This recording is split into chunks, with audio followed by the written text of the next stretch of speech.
Hi there, and welcome to this episode of the Guns Magazine podcast. I'm your host and the editor of Guns Magazine, Brent T. And if you've been following the podcast for a while, you can see I'm not in my normal studio.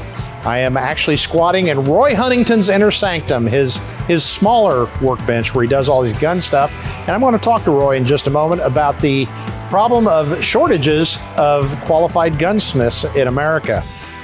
First of all, make sure you like and subscribe what we're doing. That's really important to keep us doing what we do. And don't forget our great sponsor, Riton Optics. This is where we go to feel alive. This is primal. This is where we go to train. This is tactics. This is where we take it all the way. This is conquer. This is who we are. This is what we do. This is Riton.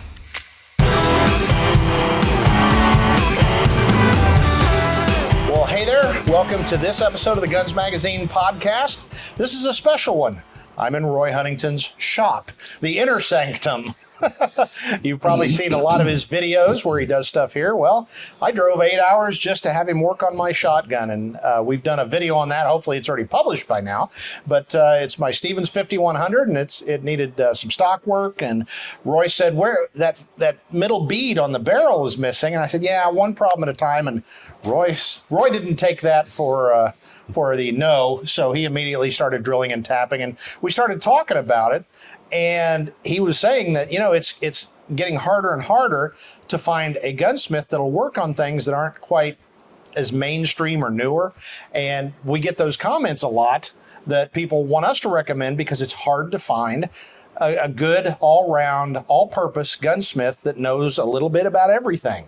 And we thought we'd talk about it. And Roy, you've got a famous quote that a lot of us say, but it certainly applies in this situation. Sure. One of my favorite authors, Robert Heinlein, he said, specialization is for insects, and then he goes on to say, a man should be able to, take care of a baby, drive a car, fix a boat, or, to be able to do everything, wide cross section. And unfortunately, I think too many of today's gunsmiths, especially as the old guys are retiring, which they're retiring like constantly. Yeah. It's really hard to find somebody who can do what we did here. It was like, hey, I fit the rear buttstock on. We drilled and tapped and installed a bead here. Well, if you walk in the average gun store around here and say, hey, can you fix my grandfather's old shotgun? They look at you like, if it's an AR-15 or a Glock, we probably could help you, And I know that's a generalization, and it's not always like that, that there are still some general gunsmiths out there, but they are increasingly hard to find. Absolutely. Mm-hmm. And, some of it too is I'm sure it gets really old. And we've talked about this in previous podcasts of, Roy spent, I don't know, an hour putting that bead in? Probably. And it wasn't all that technically challenging, but it's an hour out of his life. And if he were charging basically per hour, nothing would be more irritating than going, well, I know you want $50 for that. That's a lot of money. How about I give you $5? It's like, this is extremely skilled labor, and it seems like we don't want to pay guys. And it's not what they do, it's what they know. And it's all the stuff they've had to learn to that point to be able to do that. It's the old adage, and I think we've talked about it before, is you call a plumber, your toilet's broken, right? And he spends like 5 minutes there, and he said, and it's fixed, right? Yeah. And he charges you $95 or $100. And I know people say, $100, you're only 5 minutes. And he said, yep, it's $5 for the part, $95 for knowing which part it was. Yeah. Exactly. And for instance, in the real world, for this site, a modern sort of general gunsmith usually charges between $60 and $75 an hour for his time. Mm-hmm. So then that's parts plus parts, right? So, if I pull this gun out and put it on my workbench to install a site like that, well, the clock starts ticking. And it took me an hour, right? So, and even if I comp the site, which I still paid maybe $5 for, right? Sure. But so I'll comp the site. they go crazy because you look at them and all they see is this little brass dot here. And they don't see, as you saw in the video, they don't see the setup in the milling machine, the fact that I have a $2,000 milling machine, the fact that we used a $25 tap, the fact that we used, the related tooling, and that and $59 for knowing how to do it. Yeah. Right? Yeah. And so that's a part of the struggle with being a general gunsmith today is that people go in there and you tell them, well, this is my grandfather's shotgun. It's not worth very much money, but could you please put sights on it? You look at them and say, sure, it'd be $150. And they go, $150? But see, to me, if you take your car in to get it fixed and the guy says, well, yeah, it's this and our labor rate is $65 an hour. This could take 2 hours. Your part's $150. And so your total bill is $350. People say, okay, Yeah. And, I think some of this is the AR-15 syndrome, because even I have put together an AR-15, even I, with all 10 of my thumbs. And I think sometimes I run into these folks because they built 3 or 4 ARs. They're a gunsmith, and it's a lot more than that. And that goes back to this point of, well, can you work on granddad's shotgun? Generally not. No. Specialization is for insects. Yeah. And I don't mean to demean that because I know people who build, I would call them custom ARs. Yeah. And they're very talented and they're beautiful guns and they shoot unbelievably and there's nothing wrong with that and we need that. Yeah. I mean, I know people in the industry who build, all they do is build certain kinds of custom 1911s and that's perfect. That's great. Yep. But not everyone needs a custom AR-15 and not everyone needs, some people need a sight put on their shotgun. Yep. Or, I have a wide cross section of friends like Brent, right? And they come to me, hey, Roy, my Smith & Wesson revolver's broken. Can you do it? And I don't do it professionally. This is just friends. Yeah. They come over, they bring their gun over. We work in the garage for an hour or two and I fix their gun because it's fun to do and it's fun to do for friends. But I mean, if I had to charge that kind of stuff, if somebody came over and said, can you replace the spring kit in my Smith & Wesson revolver with this Wolf spring kit? Well, if it took me 30 minutes, then I would have to charge them $35, $40. And the bad thing is, I used to do this when I worked in a gun store, is someone would bring a gun in and say, Grandpa's shotgun doesn't work anymore. So I would take it in the back room and look and say, oh, well, the clevis pin is broken, or the muffler bearing's not lined up, right? Need to change the air in your tires. Yeah, and so then I would go tweak, tap, fixed in 5 minutes, come back out, say, here you go, good as new, that'll be $25.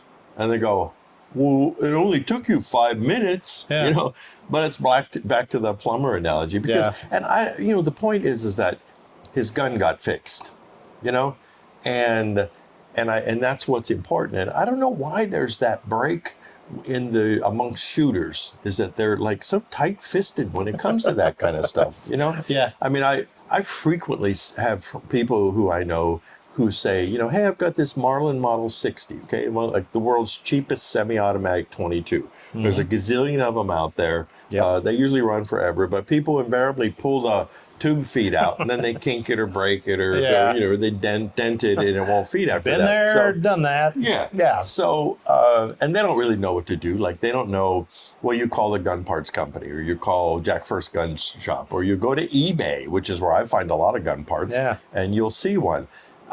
So they come to me and they say, hey, man, can you help me with this? I really don't know what to do. So I help them. I track down one. Well, maybe it's $45 or $50, to buy one. Or maybe for some guns, I would need to find a generic one from Brownells, which you then have to cut down, fit, attach the locking mechanism, Yeah. I mean, this is a 2-hour job, to manage all this, plus the cost of the parts.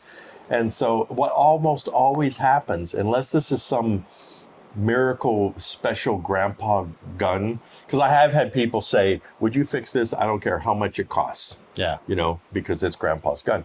But so I look at these people and say, you know what, I'd be happy to do this for you, but it's going to be $150.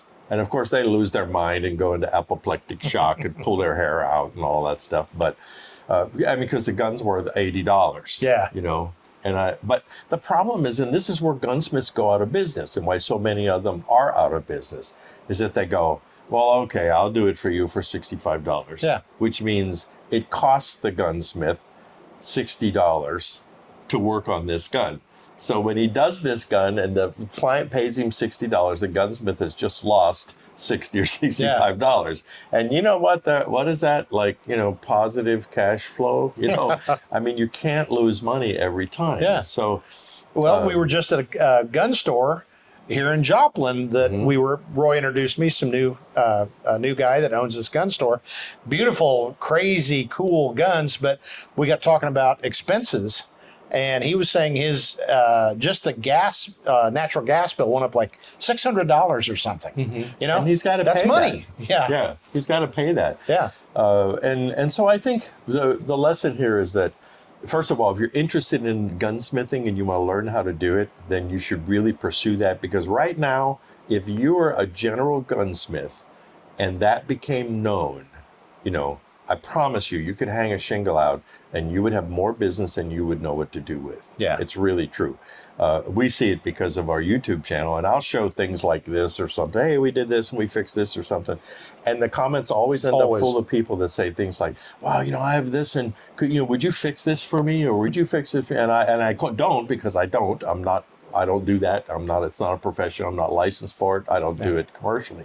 What I do is I try to hook them up with people who I might know around the country. But I mean, right now, yes, if you want to build custom Glocks, that's fine. But you're not a gunsmith, because if I bring you a German Luger and it's not feeding right, you're probably not going to be able to figure that out and fix it. Yeah. And those are the things we're talking about. Hey, my Ruger single action is gritty when I cock the hammer. Well, that's not an AR-15. Yeah. Yeah, I know. But so can you fix it? But, so chase it down. I mean, get a Brownell's catalog, go online, buy all the gunsmithing books you can find, talk to old guys like me, get a rusty 22, learn how to put it back together and restore it and stuff. You just have to start, because it doesn't take much. In other words, if you can take a 22 rifle apart and make sure it runs and maybe change some springs or stuff, well, you are now the topic expert amongst your friends. Yeah. Because you don't have to know everything. You just have to know more than the average guy. And that's how it is. But like, if I had a retail gun store right now, the first thing I would be doing was I would be looking around to find someone who could repair guns. Yeah. And it's tough. Oh, it's virtually impossible. Like, I live in Joplin here, and there's one or two, like, hey, I know this guy who works on guns. It's almost like we're buying drugs anymore. Oh, hey, I know. got a guy, but don't tell anybody. Yeah, I know. Well, I actually have a friend of mine who sent a Smith & Wesson revolver off to a gunsmith, right, 5 years ago. Oh my gosh! To have a pretty simple problem repaired. Yeah. I mean, almost just a parts change. And then he wanted it blued. And so the gun came back and it was still broken, and the bluing job was terrible. Yeah. And that's the problem. There are so many people like that out there. And I've been in Brandon's gun. We went to Brandon's gun trading company here in Joplin today. And Brandon would tell you, if you're ever in Joplin, stop by and say hi. A lot of people know me from the magazine and the YouTube channel. They know that I tinker with guns and stuff. And I've been stopped many times in the store saying, hey, Roy, I know you're working on guns. Could you help me fix this thing? And it's like, man. So like I said, if I had a gun store, the first thing I would do is try to find some guy who could fix guns, not a butcher, Yeah. And I would a gun plumber. Yeah. And I would have a sign out front that says the gunsmith on site Wednesday, noon to 4. Yeah. Right? And then, they would knock down your doors, because it's like most things, it's like the word spreads like wildfire. Hey, I got this guy and he fixed my gun. Really? Oh, I have a gun that needs fixed. Yeah. Who is he? And then now pretty soon it's like 45 people are doing it. And so, I have a hat. I don't think I have it on right now. It's Mike Rowe puts it out. It says support the trades. Right. Well, that was going to be my next point is, if you are interested in being a gunsmith, regardless of your age, but especially you young folks who have been told you have to go to college and get a degree, and that's the only way. If you like guns and you like shooting and you like the whole thing, and you like working with your hands, there's no better time maybe in history to get into legitimate gunsmithing, where you have to learn, you have to apprentice. Maybe you do want to go to college. There's a couple of programs that offer degrees, but I would highly recommend anybody that's especially young and you don't have family and a mortgage, go for it, because you'll be able to write your own ticket, and they're good. All-around gunsmiths are so few and far between. It's hard telling where you might end up, especially if you build a following. And you remember too, if you get that basic skill, well, now suddenly you shop the NSSF website, National Shooting Sports Foundation. They have a job search link there. Yeah. And you will be amazed the number of, especially smaller companies, say looking for gunsmith to, and so you can do that. But the other thing that people don't let it overwhelm you. I mean, we're talking about where have all the gunsmiths gone, but I also see people get overwhelmed by, but I need a lathe and I need a milling machine. And it's like, no, you don't, right? You have an electric drill and you have a Dremel and you have hand tools, and you begin and you start working on that rusty 22, and you learn about cold bluing, you learn about how to fit a basic stock like this, and then you learn how to drill and tap something, and then pretty soon you're like kind of doing stuff, And you learn where Jack First Gun Company is in Newmich, and you learn how to search, for parts on eBay and stuff like that. And it's satisfying and it's fun. And as your skills grow, not only will the need for your services grow, but you'll begin to do interesting things. Like I customize and build custom Smith & Wesson revolvers, Ruger Wranglers. Like on the cover of the last Guns magazine, we had some custom Ruger Wranglers. And so as your skills build, you'll be able to do that. And there is so much opportunity out there. There's so much opportunity. It's crazy. Mm-hmm. And again, it's this whole thing of just do it. If you're thinking about doing it, there's no better time in the world. And find somebody like Roy who really does know what they're doing and become their apprentice. And before you know it, you're going to learn the insider secrets, which is what everybody wants to know, especially on YouTube. The insider secrets. Well, in this case, there's really no insider secret. The only insider secret there is that it takes work. Exactly. If you got hired by the local plumber tomorrow as a nobody do nothing, well, okay, you're going to be sweeping, you're going to be carrying tools, you're going to start to learn what the tools do, how to use them, the terminology, and then one magic day is going to let you solder a pipe together, and so pretty soon, in a year from then, you're going to be doing kind of the light plumbing work, right? Yeah. Well, the same thing applies for this whole gunsmithing thing. And so you can't be in a hurry. You're not going to be Hamilton Bowen of Bowen Custom Arms, within the first few days. But I'm here to tell you, it is really satisfying. Yeah. For instance, when you take an old shotgun like this, you put a new buttstock on, maybe it's missing a firing pin, you check the lever, make sure it locks up right, put a new sight on it, clean it up with some steel wool, and some oil, and then you've brought it back to life. And not a lot of people can do that. Yeah. But it's really not that hard. As you say, you just have to do it. Yeah. So specialization is for insects. And we are in a period of our time right now where if you want to have someone build you an AR-15, you would have to wade through probably hundreds of contacts if you Googled it. Custom AR-15. Yeah. Best custom AR in the world. Yeah. I want work done on my Glock. A gazillion of them. Rebarrel my Smith & Wesson revolver. Huh?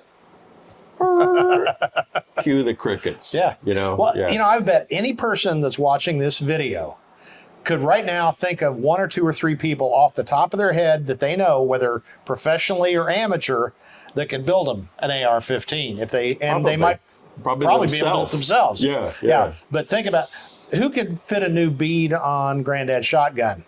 That's what's the stumper, and that's we got to this point because shooting got really popular in the 1950s, 1960s, and now look at the ages.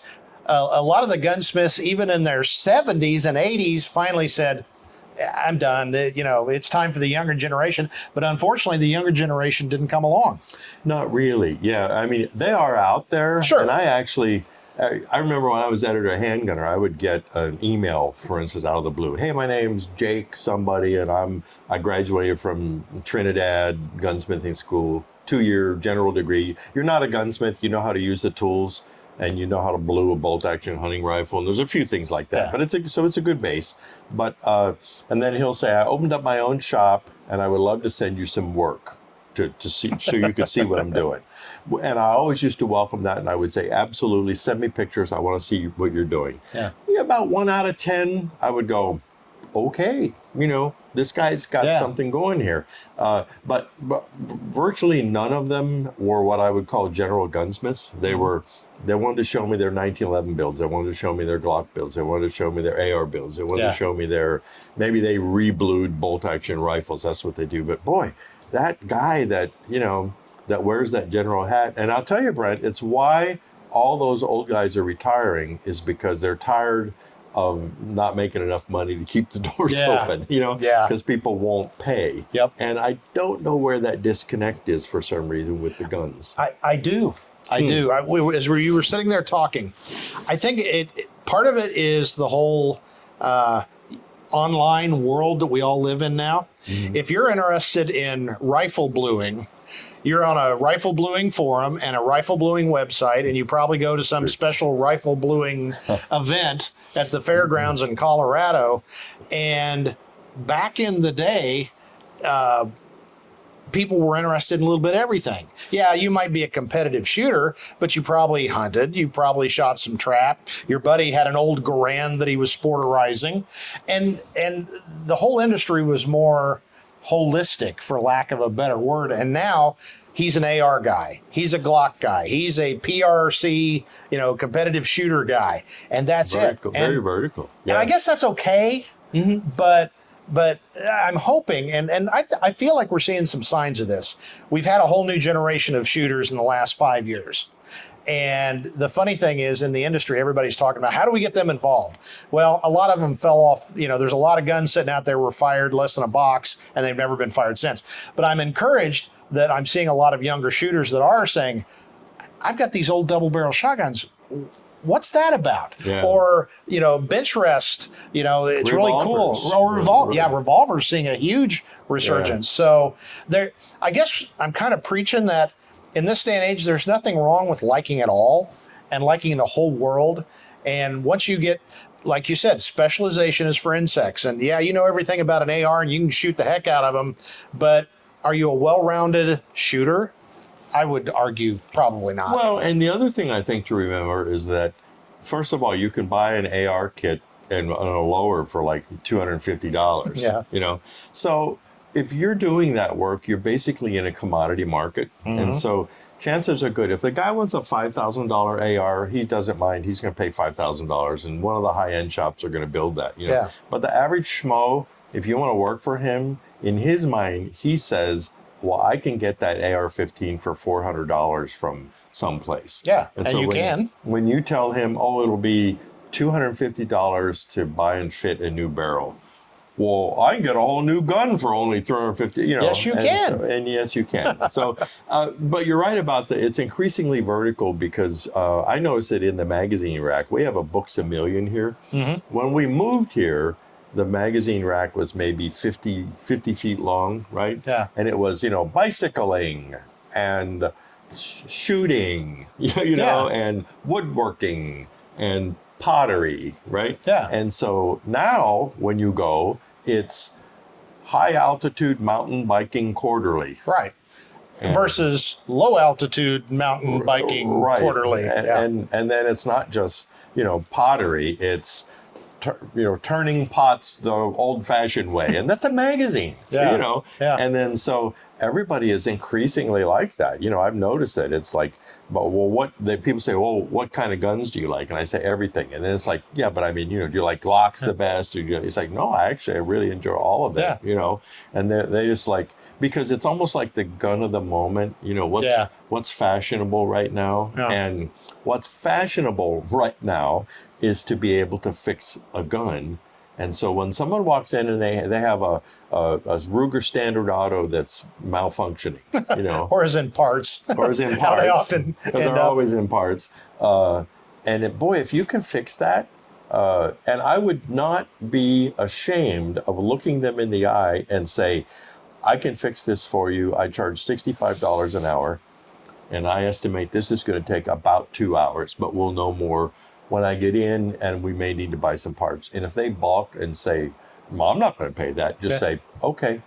Good for you. good for you. Thank you. And then get back to work on your paying customers' guns, because I promise you, you will see him again. Because he wants his gun back together, and he'll bitch and moan about having to pay it, and then, but you're still going to make your rent payment next month. So. Yeah, exactly. Well, cool stuff. Actually, this started out as specialization is for insects, but after we got to talking, you said a sentence that that's going to be the new title when this thing is done. It's going to be, "Where have all the gunsmiths gone?" And that's absolutely the case. So I think the big takeaway here is, if you find your gunsmith, value him or her with all your life. That is a valuable commodity to have in your pocket. The other thing is, if you're thinking about doing it, because you'll have a good life doing that if you apply yourself. And support, if you find a gunsmith, support him, for goodness sake. In other words, go buy a box of ammo from him now and again or something. Bring a gun in that you don't really need him to clean for you, but pay him $35 and have him strip it down and do a detail clean, which is good to do anyway, but it makes you a friend. And chances are pretty good the next time you come in, you need a brass bead put on your shotgun, he'll do it and hand it back and say, "You know what? No sweat. I appreciate the support." Yeah. And man, that's what it's all about. I enjoy it. So, okay. Exactly. Well, thank you for working on my gun, Roy, and thank you for inviting us into your shop. And we're going to do this a little bit differently. Normally, I record the interview and then I do the outro. We're going to do that one fell swoop today. So I'd like to remind you, please check out all of our sister publications, American Handgunner Magazine at AmericanHandgunner.com, AmericanCop.com, and that little magazine called Guns Magazine. At gunsmagazine.com. We've got the new book from Roy, Roy's Insider. You can get it on fmgpubs.com or the Amazon thing, but you can buy it both places. And check out our YouTube channel, and wherever you subscribe to the podcast, whether you're watching us on YouTube or listening to the audio version, make sure you like and subscribe what we're doing, because that's really, really important to support what we do and gives us the ability to continue doing this, gives us a reason to continue doing it, and our bosses will let us continue doing it. So that, and you can reach me or Roy through editor@gunsmagazine.com. I do a mail drop about once every 30 days in the dark of the moon. I seal all the questions for Roy and in a the mayonnaise jar under Funkin' Wagnall's porch. And if you got a question for Roy, other than asking if he'll do it, because he won't, he doesn't hold his shingle out. A few of us have the privilege, and I thank you for that. But anyway, don't forget our great sponsor, Riton Optics. They also allow us to do what we're doing. So visit ritonoptics.com, and if you use the code GUNS24 at checkout, you'll get an additional 15% off your product. So that's ritonoptics.com. Other than that, thank you again, Roy Huntington. It's always fun. And as I say at the end of every podcast, on behalf of all the folks here at FMG Publications, I'm Guns Magazine editor Brent T, reminding you yet again, now get out there and get shooting. Okay, and you owe me $65, by the way.